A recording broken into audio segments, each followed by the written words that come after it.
E tudo que você fez, o hotel que você ficou, isso é por conta do país? Ou você teve que pagar alguma coisa particular? Não, não, não.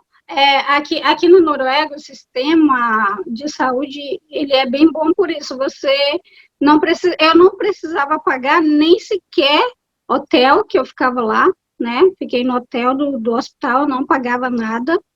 E não paguei nada do tratamento, ao contrário, até os remédios que eu necessitava, como esses aqui que eu tomo até hoje, eles são grátis, eu não paguei nada. As passagens que eu ia e vinha, né, o tempo inteiro, porque eu passava de segunda a sexta no hospital, e sexta-feira à tarde eles faziam tudo de manhã bem cedo para que eu pudesse vir para casa, né? Uhum. Logo após o tratamento da sexta-feira eu vinha para casa. Eu passei, isso é bom falar, 2 meses e meio fazendo tratamento, né? Uhum. O tratamento que eu tive foram de 2 meses e meio. Nas 4 primeiras semanas eu podia vir para casa, eu conseguia vir para casa, eu ainda tinha força de vir para casa. Então, na sexta-feira eu vinha para casa e no domingo à noite eu voltava para lá. Quando eu chegava lá meia-noite, que eu pegava o último ônibus, Uau. eles já faziam o exame de sangue, porque no dia seguinte eu já fazia a quimioterapia. Uhum. Então, todo o meu tratamento, inclusive as passagens que eu precisava, todos os medicamentos que eu precisava, sempre foi de graça. Eu nunca comprei nem paguei nada. Nossa, que bom. E você fez por conta própria alguma dieta? Você sentiu que você deveria mudar a sua alimentação para não ter uma recaída na sua saúde, para não piorar o câncer, ou por causa do tratamento, que a nossa imunidade vai a zero, muitas vezes? Você não ficou com medo de ficar indo e vindo, pegar um resfriado, encontrar uma pessoa doente no caminho? Você não teve esse medo? Você não mudou nada na sua vida? Ou você mudou tudo radical? Não, assim, as 4 primeiras semanas eu tinha que vir por causa do neném, né? Uhum. Não estava sendo só duro para mim, estava sendo duro para ele também.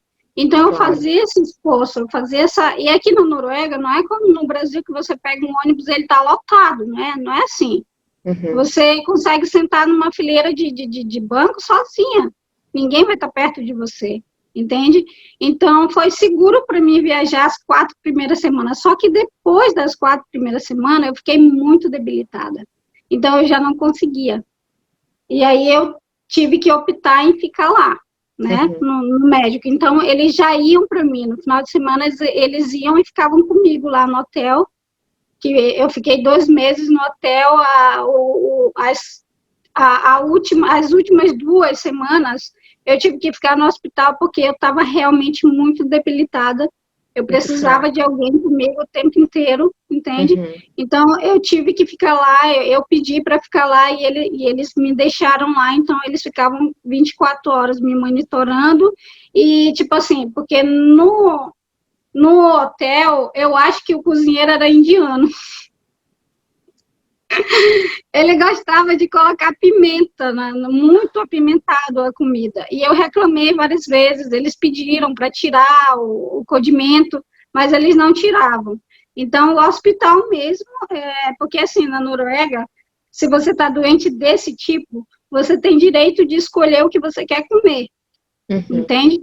Então, se tinha um dia que eu queria comer bife, batata frita e arroz, eu ia lá e pedia, eu quero bife, batata frita e arroz, eles me dão. Mas eu não, assim, de início, eu não mudei a minha. É claro que eu nunca tive uma alimentação que eu comia de todas as besteiras do mundo, eu nunca fui isso. Nunca fui assim. Então, eu não mudei muito a minha alimentação, porque eu já não tinha uma alimentação ruim, entende? Eu já Uhum. não. Eu não era aquela pessoa que saía comendo de tudo o tempo todo, não era assim. Eu sempre tive a minha alimentação, o que eu gostava, mas que eu sabia que ia ser bom para mim, entende? E quando eu vinha para casa, eu fazia uma sopa de feijão e levava e comia durante toda a semana. Então, foi o que me aguentou, foi a sopa de feijão. Uau, porque eu conheço pessoas aqui, porque aqui tem muitas pessoas com câncer, infelizmente, e eu conheço pessoas que entram numa neura que muda toda a rotina para bem, sabe, começa, o que não viveu a vida inteira, parece que começou a viver naquele momento com medo de morrer da doença. E tem É outras porque pessoas assim, que falam, não, mas eu já tô doente, eu vou morrer, pra que eu vou mudar? E aí piora, começa a comer mais lixo do que comia, e bora socar lixo, porque de qualquer maneira eu tô no é final porque mesmo, assim, então eu não vou lutar, eu vou morrer comendo. É o uhum. meu último prazer, como se diz. É porque assim, eu não, assim, o câncer, ele não escolhe pessoas, né?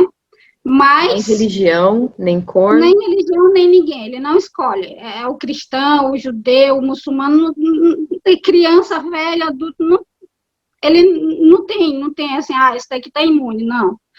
Mas assim, muitas pessoas pegam o câncer, elas contraem o câncer pelo que ela faz, por exemplo, ela fuma, ela bebe, ela, entendeu? Então, essas coisas, elas podem te levar a um câncer, entendeu? Principalmente o fumar, ou comer muito açúcar, ou comer muita margarina, ou comer... Tem produtos que realmente causam o câncer, Uhum. entende? Então, eu digo para você tirar isso, eu não consumo essas coisas, eu nunca fui de beber, de fumar essas coisas, mas eu já tinha um histórico na minha família, entende? Então, o câncer que eu contraí não veio, eu tenho certeza, por alimentação, mas foi pelo histórico Dizem que familiar. tem três maneiras, né? Eu não sei se está correto. Um daqueles médicos famosos do Brasil que vive no YouTube, eles falaram que tem três maneiras. O seu estilo de vida, tipo quem você estresse, horas de trabalho, sem dormir, só em eletrônicos, você não faz esporte, não se alimenta bem, enfim, tudo isso.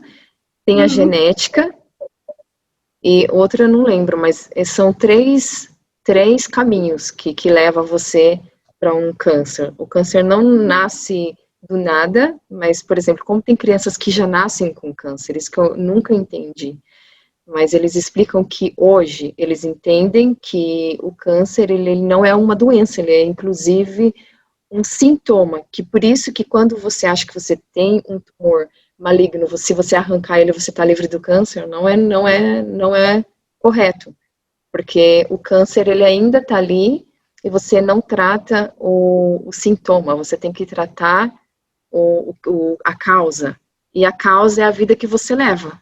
E você vai continuar uhum. levando aquela vida, na maioria das vezes. Então não adianta arrancar o tumor, porque ele vai se enraizar e ele vai aparecer em outro lugar até. Eles me falaram isso aqui, porque de início eu não queria fazer o tratamento, né? Eu tinha Uhum. medo de perder o meu cabelo, eu tinha medo do tratamento, e, e daí eles me falaram que a cirurgia ela não ia adiantar, né? Porque aí depois do tratamento eu falei, eu quero tirar o útero, eles falaram, não vai adiantar, porque o câncer ele pode vir em qualquer outro lugar, né?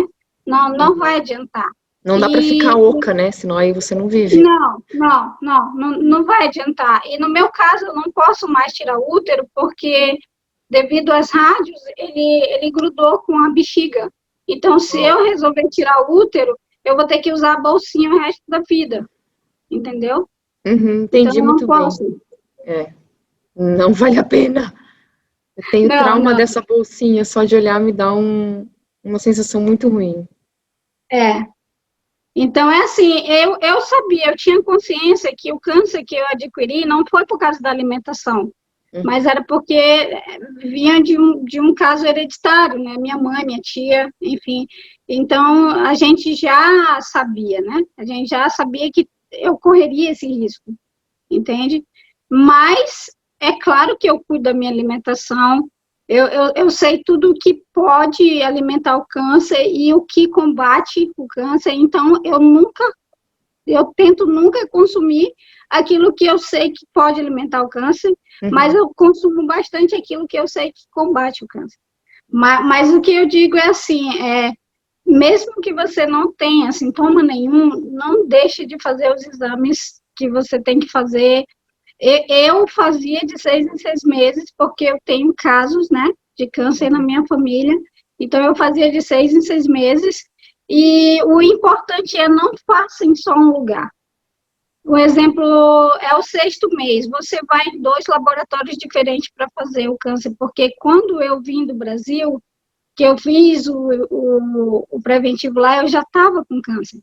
Porque para o câncer de colo de útero chegar no estágio 2B, eu teria que estar 5 anos, 3 anos com ele já no meu corpo. Uau. Então, eu já estava com câncer. Uau, não dá para dizer que o exame do Brasil não estava correto, porque os daí também não estavam corretos, porque 5 anos você já estava aí há 3 anos, né? Sim. Que estranho. Então, é por isso que você tem que ir, assim, regularmente, e em 2, no mínimo 2 laboratórios diferentes.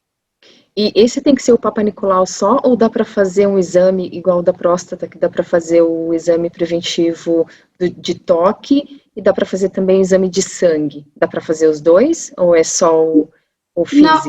Não, eu não tenho essa informação para você, mas o câncer de colo de útero, ele só é visto, ele só é acusado como preventivo. É como o câncer de mama, né? As pessoas podem fazer a mamografia ou a ultrassom, né? Que aí vai acusar e eles vão fazer a biópsia para ver. Mas o mais seguro é o preventivo. Aqui eles fazem, quem faz aí é o ginecologista, o exame preventivo da mama, ou quem faz aí é o cirurgião, igual aqui?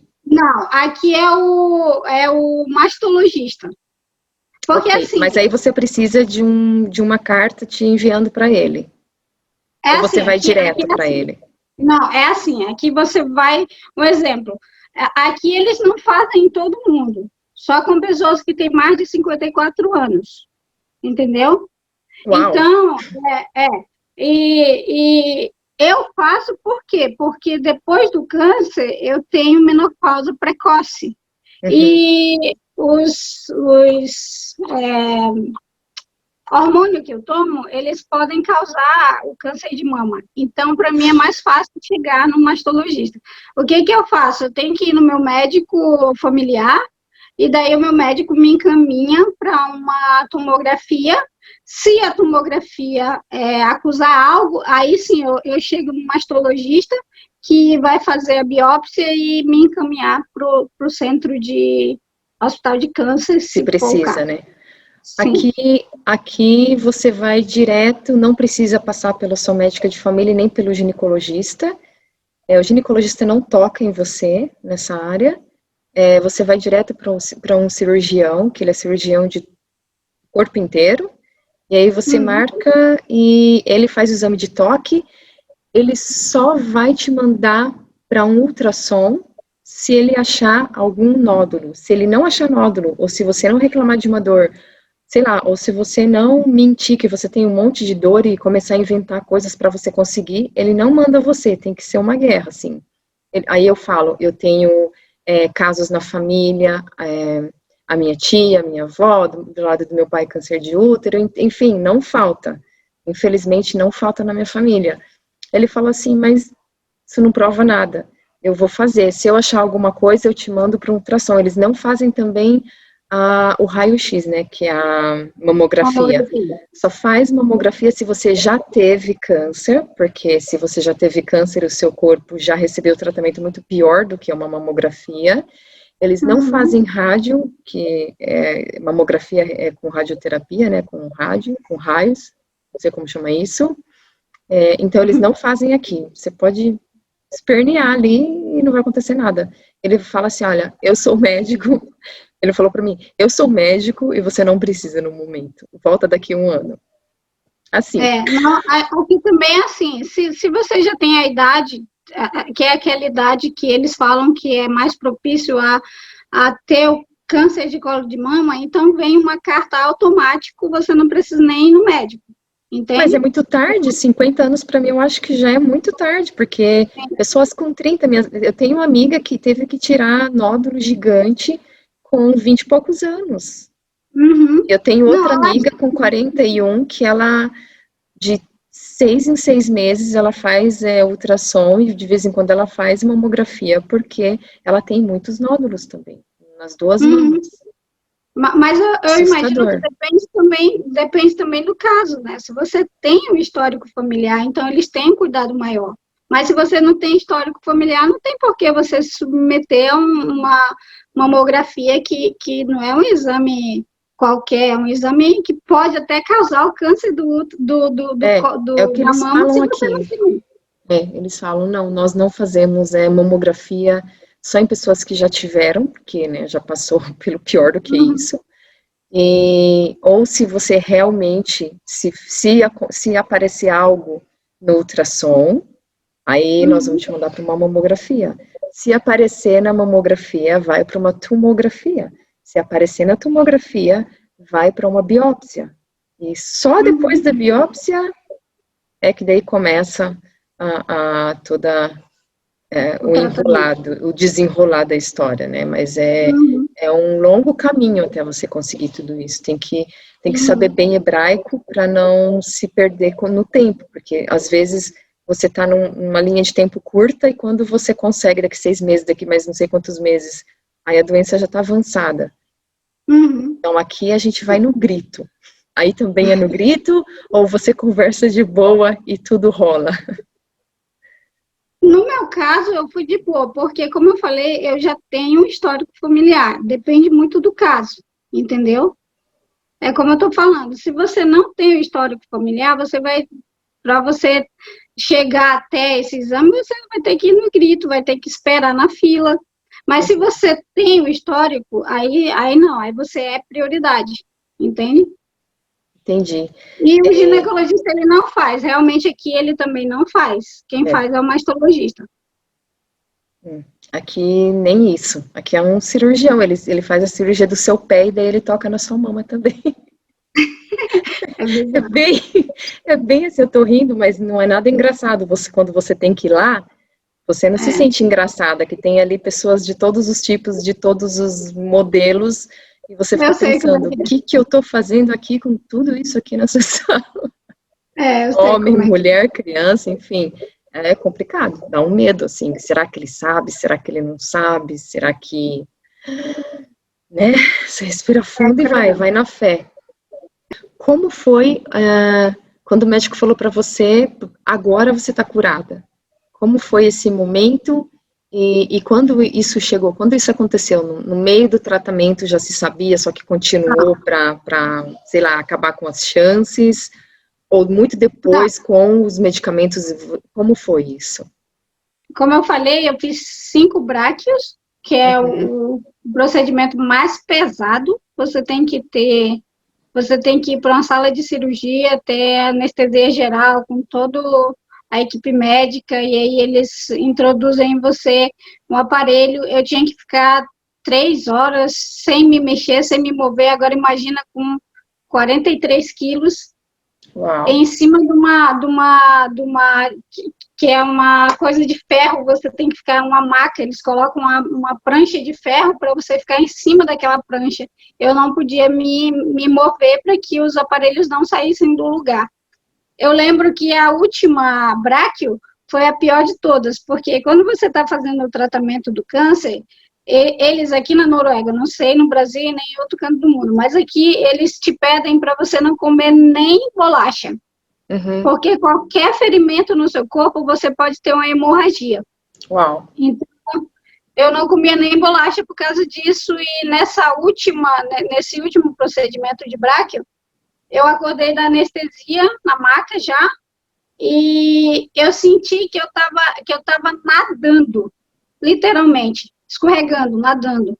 E eu não sabia por quê, até que eu comecei, porque nesse procedimento, eles me colocavam na minha coluna uma agulha mais ou menos desse tamanho assim, que ele ficava bombeando o tempo inteiro um tipo de anestesia para que eu não sentisse muita dor. Para te ver. É como se fosse uma epidural para ganhar neném. Sim, sim. Só que era o tempo inteiro, era uma maquininha que ela ficava bombeando naquela injeção que ficava aqui, que ficava 24 horas. Eles colocavam antes e eu ficava depois de 12 horas com aquilo na minha coluna, bombeando anestesia para que eu não sentisse muita dor. E daí, quando eu acordei, que eu comecei a sentir nas pernas, né, eu senti que saía alguma coisa quente de dentro. E eu sabia que era sangue. Aí eu falei para a enfermeira, porque a gente não ficava só. A gente não podia ficar só nesse procedimento. A enfermeira ficava com a gente durante todo o processo, entende? Aí eu falei para ela, eu tô sangrando. Aí ela, na mesma hora, levantou o coisa, né, que a gente, muito frio, era no inverno na época. Ela levantou o edredom, quando ela viu, tava a cama de sangue. E na mesma hora ela ligou para o médico, e daí veio toda a equipe, e viram que realmente eu estava com hemorragia. Então, eles vieram, né, e viram que eu estava constatado que eu estava com hemorragia, e o exame, e o procedimento que levaria, eles fizeram em 5 minutos, né? Na hora que eles me deixaram lá sozinha, eu durante todo o tratamento de câncer, eu não tive medo. Não, em nenhum momento eu tive medo, mas naquele dia, naquela hora, eu vou confessar que eu tive medo. Eu olhei para a enfermeira antes dela sair e falei, eu não quero morrer. Ela falou, não, fica calma, confia, você não vai morrer, você vai sair daqui bem. Só que os olhos dos médicos que estavam lá, eles me falavam outra coisa, entendeu? Conheço então, esse lugar. Naquela hora lá, eu tive medo. Eu tive medo. E naquele momento que eu fiquei lá sozinha, foi a primeira vez e única que eu falei com Deus, naquela hora, né? Eu falei, Senhor, eu sei que eu nem mereço estar aqui perto do Senhor, falando com o Senhor, mas me ajude. Não deixe eu morrer disso aqui, não, porque minha mãe precisa de mim e o meu filho. E daí, quando os médicos chegaram, né, voltaram depois de 2 minutos, que eles tiraram o aparelho de dentro de mim, não caiu mais nenhuma gota de sangue. E foi naquele momento lá que eu sabia que eu não ia morrer. Tanto que depois desse procedimento, eu tive que tomar 2 litros de sangue. Meu Deus! No mesmo dia, eles chegaram, fizeram o exame e viram que eu tinha perdido muito sangue, e eu tive que tomar 2 bolsas de sangue. E depois disso aí, eu passei mais 15 dias fazendo rádio, e eles não vêm para você dizer assim, tu tá curada, no meio do negócio. Você vai, termina todo o tratamento. Eu não tive medo por causa que eu não fiz a 5ª químio. Eu sabia que a químio era só para me matar, digamos assim. Eu não queria químio. Eu não tive medo por ter parado. Eu foi feliz por ter parado. Mas a radioterapia, eles centravam muito no tumor, entendeu? Eles faziam uma tomografia na hora da rádio para centrar a rádio em cima do tumor. Então, eu tinha certeza que eu antes de terminar a rádio, eu já estava curada. Mas eu não tinha deles o laudo de cura, entendeu? Então, eles falaram, olha, agora você vai para casa depois que terminou o tratamento, e depois de 3 meses só, você volta e a gente vai fazer aqueles 3 dias de exames para te falar se você está curado ou não. E daí eu voltei e fiz 3 dias de exame. Aí, depois desses 3 dias que eles chegaram para mim, olha, você está livre, você não tem mais tumor nenhum, né? Você está livre de câncer, mas você vai continuar fazendo o que eles chamam de controle, né?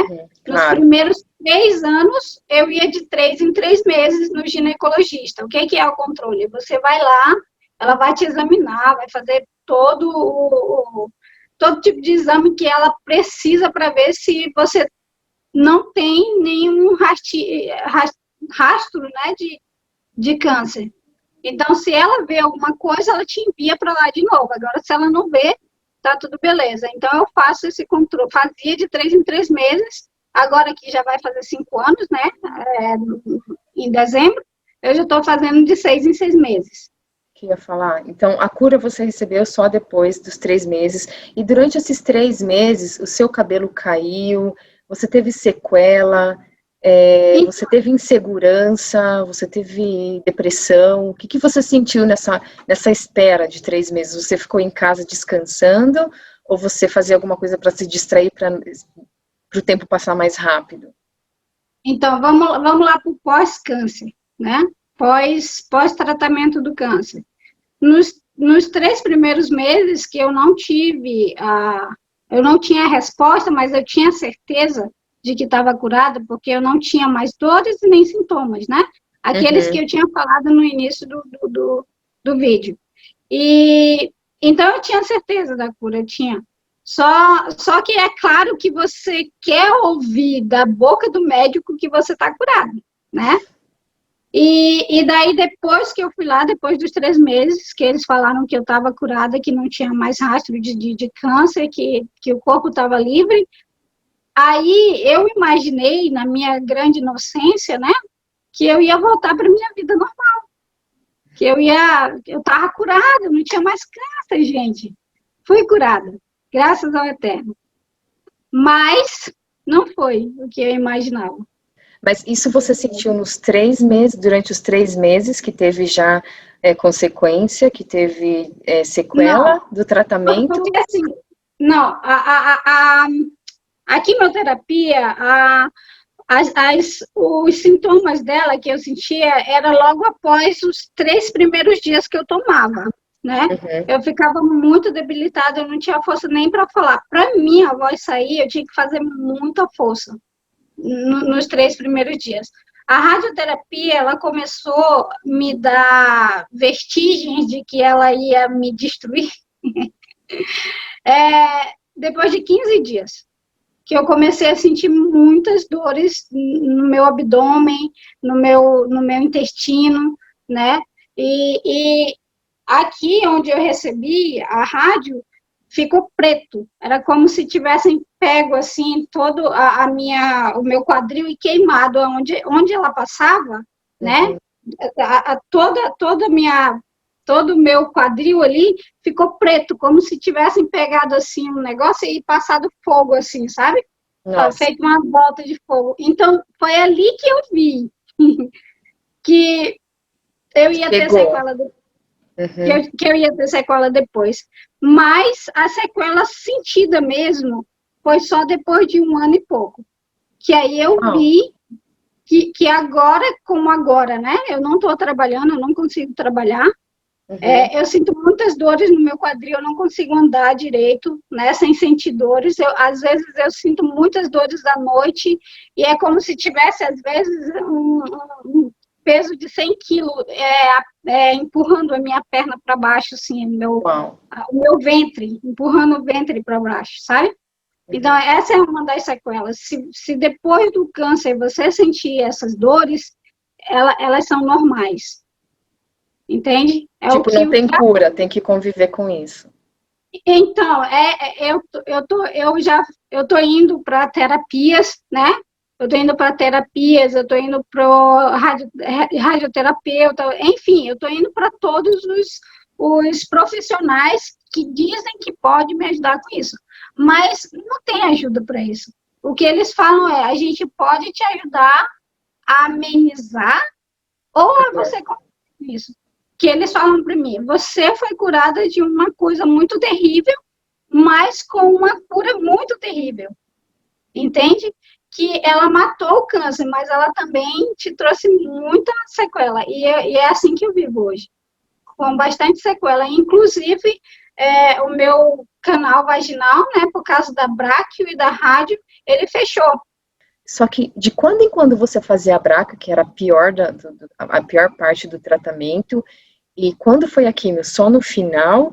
E a rádio, ela foi durante a bráquio?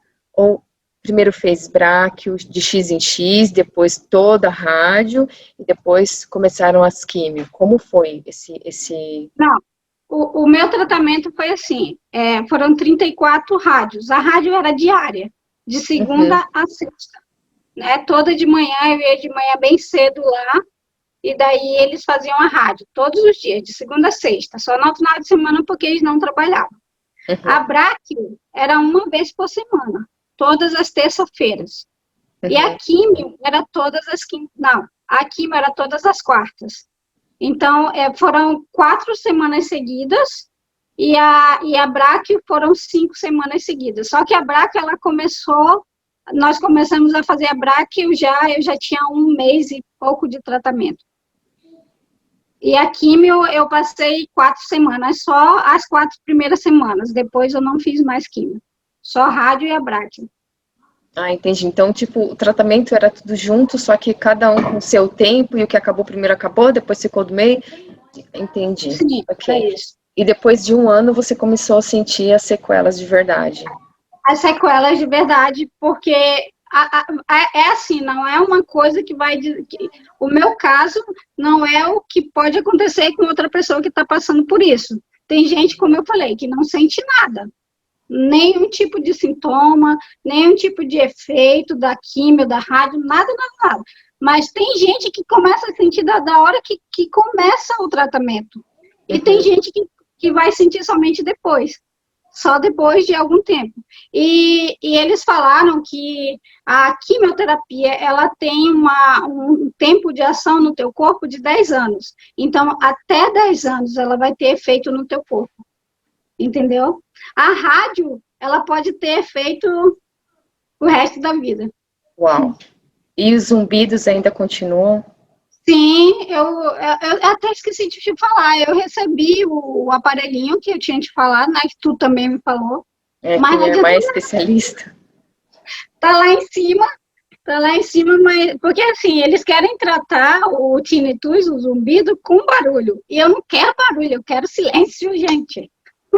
Ah, mas a minha irmã falou que é assim mesmo, ela trabalhou em 2 clínicas já há bastante tempo, agora ela tem a própria empresa de outro assunto, de outro rumo, mas ela trabalhou bastante tempo com isso, e ela também tem, eu também tenho, não do seu nível, mas a gente também tem, ela já tem 3 zumbidos. Eu tenho uns 2,5. Eu tenho uns 2,5.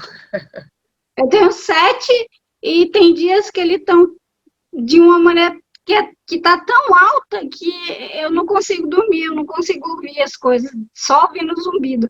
Ontem tava no nível tão alto que eu tive que ligar o aparelhinho, mas no volume tão alto que o Axel tava ouvindo aqui de baixo. Uau! Mas a minha irmã falou que é mais ou menos isso. Ela falou que para você não chegar no aparelho, só chega pro aparelho quem já está no seu nível. Quem já não tem mais qualidade de vida nenhuma, já está a ponto de enlouquecer literalmente. Então aí eles dão um aparelho, mas para pessoas que só ouvem 2, 3, como eu e ela, eles pedem para tirar o foco desse... É difícil porque isso me irrita. E é sempre quando eu vou dormir, sempre, parece que é uma coisa de louco. E aí você tem que tirar o foco desse barulho, porque senão vai crescer o barulho, vai vir mais um, e vai aumentando o barulho. Então você tem que inventar um barulho seu, para você ouvir um barulho diferente, tipo, ouvir uma música, sei lá, cantar, começa a cantar, ou você fala lá, lá, lá, lá, lá, lá, lá, até o bzz sair. É meio que psicossomático, parece, que é tudo da nossa cabeça, mas ele tá ali. E eu fico, Rony, você tá ouvindo esse barulho? Ele fala assim, não, que barulho, já tô dormindo, você me acordou. Não, mas tem 2 barulhos. Não, mas agora eu tô sentindo 3 barulhos. Ele não ouve, e só eu tô ouvindo. Mas é assim mesmo.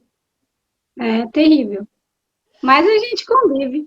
É como eu falei, eu não posso dizer para ti que tem muita gente que vai dizer que eu sou masoquista agora, né? Nesse momento, nisso que eu vou falar. Mas eu, sinceramente, eu agradeço ao Eterno por ter permitido eu passar por tudo que eu passei.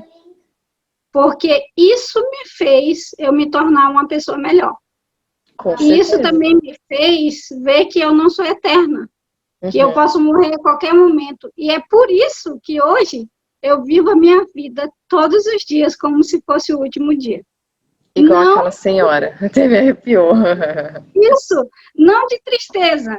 Eu não passo o dia, ai meu Deus, eu estou sentindo dor aqui, eu estou ouvindo zumbido ali. Não, eu não passo o dia assim. Eu passo o dia dizendo obrigada, Senhor, porque eu tenho mais um dia. Eu podia não estar mais aqui hoje, conversando contigo, uma experiência para o pessoal em casa, né? Mas eu estou aqui. E você tem um monte de sequela, você tem zumbidos, você tem as dores nas pernas, crônicos, crônicas, né? E você teve o problema do canal vaginal contraído, diminuído, contraído. contraído. Na verdade, ele fechou, né? Ele não tinha mais espaço. Eu fiquei sem espaço, totalmente, não entrava nada. Então, eu cheguei na minha médica e falei, ó, o negócio tá feio. Eu falei para ela, e como... Ah, uma coisa importante, que eu esqueci de falar, e por causa disso eu lembrei agora. Eu tive o câncer, então o preventivo para mim, aqui na Noruega, não é todos os casos, tá? Porque eu faço parte de um grupo de mulheres que já teve, ou que tem, ou que tem algum caso na família, que fazem o preventivo regularmente. Mas no meu caso, a minha médica falou, ela pediu e proibiu de eu não fazer o preventivo, porque todas as vezes que eu fazia o preventivo, dava patologia, e toda vez que dava patologia, eu tinha que ir para o hospital para fazer a biópsia, e a biópsia em mim não é só fazer como da primeira vez, que eles tiraram e mandaram, não, eu vou ter que ir para a sala de cirurgia com toda a equipe cirurgiã para poder tirar a biópsia. Então, foi numa dessas biópsias que eu fiz, que eu falei com ela, ó, fechou, não está passando nem vento, não entra nem sai nada. E daí ela falou, ó, tem dois tipos de coisa. Quando eu comecei o tratamento, isso é importante para vocês mulheres que são casadas, tá? E que querem ter uma vida sexual ativa. Quando eu comecei o tratamento, sem saber de nada, eles não me falaram nada, chegou em casa esse negocinho que eu não vou abrir, que é constrangedor. É um aparelho. É um aparelho, ele se chama dilatador, ele tem 5 a 4 níveis diferentes. Isso daqui eu teria que ter usado durante o tratamento, só que eu não sabia, eles não me falaram nada, entende? Então, para você que que tem o câncer de colo de útero, você não pode parar de ter sua vida sexual ativa, para que o seu canal não feche, entendeu? E foi exatamente o contrário que eu fiz, eu não tive, eu parei totalmente as minhas atividades, né? E também de medo, né? Você não sabe, você está no meio de um tratamento de câncer, você está mexendo ali, você está fazendo um tratamento pesado, passando pela braca, que é o ó do Borogodó. Quem vai pensar nisso? Fala sério. A última coisa que a gente vai pensar na vida. Você só quer ficar saudável, sair desse tratamento logo e ficar... pegar sua vida de volta. Eu parei, né? E como eu parei, fechou o canal vaginal. Então, um dos tratamentos é esse, é usar o dilatador, mas eu não uso, eu ganhei um e doei, e tive que comprar esse aqui, mas eu não usei, ele está novinho, então, se alguém está precisando, por favor, entre em contato com a gente aqui pelo vídeo, manda mensagem que eu posso mandar para essa pessoa, ele nunca foi usado do jeito que eu comprei, ele tá? Então, se alguém precisar daqui, eu posso enviar. E como você resolveu, então? Se você não usou o aparelho, como que você resolveu o seu problema? Aí a gente foi para a segunda opção, que é a cirurgia. Não é uma cirurgia pesada, não é uma coisa que eles vão fazer, eu não senti nem dor nem nada. Foi durante a biópsia que eles fizeram. Você estava anestesiada. Eu já estava anestesiada, então eles aproveitaram para abrir mais o canal. E depois que abriu, tá quase normal. Tá quase normal. Então, o que eles fizeram? Eles só cortaram. Quando eu acordei, eu senti que tava um ardorzinho assim lá, sabe quando você queima? Tava assim, mas não mais do que isso. Eu não sangrei, eu não tive nada. Foi normal. Então, não é uma coisa pesada, não é uma coisa ruim. Foi rápida e deve ser como um pós-parto, quando eles falam destruiu tudo e agora vamos ter que reconstruir, e você já tá toda zoada, daí eles vão lá e redesenha, reformata o lugar, você já tá então, toda... Foi isso. Então foi isso, eles fizeram a cirurgia, abriram o canal, né, e resolveu, graças ao Eterno, tá quase normal. Então é muito importante que quem está passando por isso, use, né? Se não usar, mas tiver um parceiro, faça alguma coisa para que não, porque muitas pessoas não têm a informação que eu não tive, né? E aí vai passar pela mesma coisa. Por isso Talvez a que pessoa eu pode tentar manter a relação, mas não vai conseguir, ou de medo, ficar retraída, ou sim, com dor. Isso pode acontecer de sentir dor, porque você está no meio de dou uma crise. com certeza, mas eu acho que se você sentir a dor, vai ser menos dor do que a dor que eu senti depois que ele Fechou. fechou. Porque depois que fecha, para abrir só cortando. Então, vai ser dor, mas aí você vai sentir menos dor do que se você não fizer isso, entendeu? Uhum. E eu estou aqui me expondo justamente para ajudar as pessoas a não passarem pelo que eu passei. Eu não tenho coragem de usar isso. Não é o meu, sabe? Não é que seja, é falta de caráter usar esse negócio. Não é isso. É porque eu não consigo, entende? E para mim eu não necessitava. Pô, eu tenho meu marido, então para mim não necessitava, né? Mas tem gente que consegue usar. É um tratamento, é um remédio, entendeu? Não é uma coisa demais, mas eu não consigo usar. Tá, você ajudou muitas pessoas. Eu espero que você que está assistindo, que chegou até aqui nessa parte do vídeo, passe esse vídeo para todas as mulheres da sua família, porque nós estamos em Outubro Rosa, e eu acho que cada um tem que fazer a sua parte. A Kessia, ela colaborou muito, ela teve uma coragem de leão, de leó, de me chamar para fazer esse vídeo. Eu topei na hora, porque eu sim acho que isso é importante. Na minha família, infelizmente, várias mulheres tiveram. Eu perdi uma priminha com um câncer muito violento, fora todo mundo, né, que eu perdi, não pelo câncer, eles se curaram, mas mesmo assim ficou com muita sequela, e da sequela virou uma bagunça e acabou partindo. E do lado do meu marido também. Então, é muito importante a prevenção, ficar de olho no tratamento, procurar uma segunda opinião, igual a Kessia falou. Eu até procuro uma terceira opinião. Quando o caso é muito grave, eu sempre gosto de uma terceira opinião, porque se der teco, eu gosto de, se der empate, eu gosto de ter uma terceira opinião. Ou se eu tenho uma opinião que eu gostei, porque isso me agrada, mas é tão grave o assunto e o outro fala completamente o contrário, e aí? É como se o anjinho falasse e o diabinho falasse, em quem você vai acreditar? A gente vai pelo aquele que te dá a melhor resposta, que é o que a gente quer ouvir. Só que eu sempre procuro, nesses casos, eu sempre procuro uma terceira opinião, até se precisar pagar. Porque a gente gasta dinheiro com tanta bobagem hoje em dia, e às vezes para fazer um exame, a gente acha que é o fim do mundo pagar para fazer um exame que pode salvar a sua vida. Então, eu tô com a Kessia. Eu acho que tem que não acreditar no primeiro resultado, tem que correr atrás. Sim, e o conselho que eu dou para as pessoas hoje, né, por favor, não guarde doença, não guarde dor. O câncer, ele não tem, a maioria do câncer não te dá sinal. Você não sente nada. Quando você sente, ele já está avançado. Então, por favor, vá ao médico regularmente, né? Eu sei que isso é super chato no Brasil, é terrível, mas não guarde doença. Se você está sentindo alguma coisa, corra, vá fazer exame, por mais que não seja nada, mas pelo menos você vai saber que não é nada. Por quê? Isso pode depender da sua vida. Porque se eu tivesse demorado um pouquinho mais, talvez eu não estaria mais hoje aqui, passando a minha experiência para vocês. E às vezes, eu quero falar também que muitas vezes aqui em Israel eu vi pessoas que praticavam esportes, levavam uma vida super, mega, hiper saudável, professora de yoga, nunca se estressou, sempre, sabe, na calma, na fé, na paz, comeu só orgânico e morreu de câncer.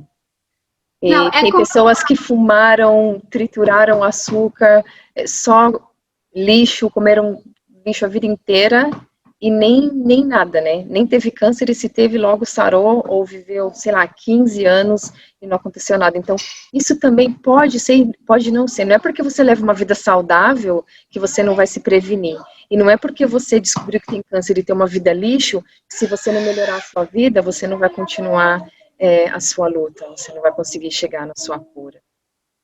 Com certeza, e é como eu falo, né? Como eu falei, o câncer ele não escolhe, tanto faz, entendeu? Não é porque você é o garotão da vida saudável que você não vai ter câncer. A criança que só mama no peito, às vezes tem câncer, entendeu? É. Então, o negócio é procurar ajuda. E se você está nessa situação, no meu caso, né? Não se desespere. Por mais que o teu diagnóstico seja, tu vai morrer amanhã, não se desespere, viva o seu hoje. Você tem o hoje. Olha, às vezes as pessoas, né, tá com câncer terminal, vai morrer amanhã. Então, o que eu falo é isso, às vezes as pessoas, elas estão com câncer terminal e vivem muito e bem. E às vezes a pessoa não está com câncer terminal e puf, morreu, entendeu? Então, viva a sua vida como se você estivesse no seu último dia, todos os dias. E foi isso que eu aprendi com essa doença que é terrível. Viver os meus dias como o meu último dia. Sem reclamar, tá ruim, tá aí. Quem Faz parte, né? Podia ser pior. Faz parte desse mundo. Então, eu fiquei, eu não vou mentir que eu fiquei deprimida o primeiro ano, né? Eu fiquei deprimida, mas eu não deixei que a depressão me levasse. Dominasse. Uhum. Eu venci ela, né? O Eterno me ajudou com isso. E eu tô aqui. Ninguém diz que eu tive, que eu tenho as coisas que eu sinto, entendeu? Porque eu sou desse jeito aqui. E o seu cabelo chegou a cair ou foi muito pouca química e não caiu? Não, o meu cabelo, ele caiu metade, e mais da metade agora. Tá caindo igual água. Mas eu não cheguei a Eu acho que essa mais da metade não tem relação com o câncer, porque o meu também tá caindo e... Enfim, eu acho que deve ser o corona ou o estresse do dia a dia. Não, eu não sei o que é, o meu não sei, sinceramente. Não sei, mas eu não perdi tudo. Pessoal, se vocês gostaram desse vídeo, deixa o seu like. Compartilhe esse vídeo com todo mundo que você acha que é necessário ouvir as dicas da Kessia, que eu acho muito importante, pode salvar vidas. Com a sua mãe, com as suas irmãs, com a sua namorada, com a sua esposa, enfim, com todo mundo. E desculpa o barulho aqui do lado, mas tem duas crianças se pegando agora e eu preciso terminar esse vídeo, por isso que nós não fizemos live, porque é muito difícil, mãe, fazer live com o filho da Kessia, com a minha filha, com o meu filho, eles se conhecem, eles se gostam, ia virar uma zoeira só. Então, um beijo e até a próxima, e muito, muito, muito, muito obrigada, amiga, por você ter contado a sua história. Eu que agradeço. Toda a sua saga. Muito obrigada, eu espero que tenha ajudado as pessoas, né? Eu sei que eu não sou nenhuma expert, que eu não trouxe nada novo aqui, eu trouxe somente a minha história, para que você que está passando por isso saiba que você não está sozinho, para que você que pode passar por isso saiba que você não é a única pessoa. Fé e força e acredite. Amém. Fica com Deus. E muito obrigada mais uma vez. E se você tem interesse no aparelho que ela está doando, deixa aqui nos comentários alguma coisa para me te encontrar, um telefone, um e-mail, sei lá, qualquer coisa que a gente possa entrar em contato que ela manda para você, tá bom? Então fique com Deus e até a próxima. Tchau!